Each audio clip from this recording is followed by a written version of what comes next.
Hello. কিছু কিছু weekdays আমার স্টার্ট হয় মর্নিং কলস আর কিছু কাজ নিয়ে। গতকালটাও কিছুটা এরকম ছিল, তাই কাজ করতে করতেই নিজের সকালের ভেজানো জলগুলো খেয়ে নিলাম। তারপর বেরিয়ে গেলাম জিমের জন্য।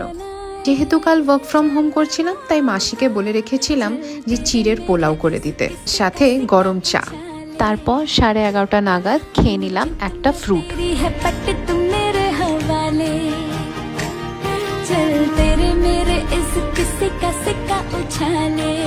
যেদিন যেদিন আমি ওয়ার্ক ফ্রম হোম করি, আমি চেষ্টা করি লাঞ্চের একটু আগে একটা লেমন গ্রিন টি খেয়ে নেওয়া। তবে কালকের লাঞ্চটা একটু শর্টকাট রেখেছিলাম, কারণ কাজের চাপ অনেকটাই ছিল। তাই সব সবজি দিয়ে বানিয়ে নিয়েছিলাম পনির ফ্রাইড রাইস। রাতের ডিনারটা অনেক সিম্পল ছিল, একটা রুটি, একটু ভাত অ্যান্ড সব কিছু মিক্স করে একটা লাইট সবজি।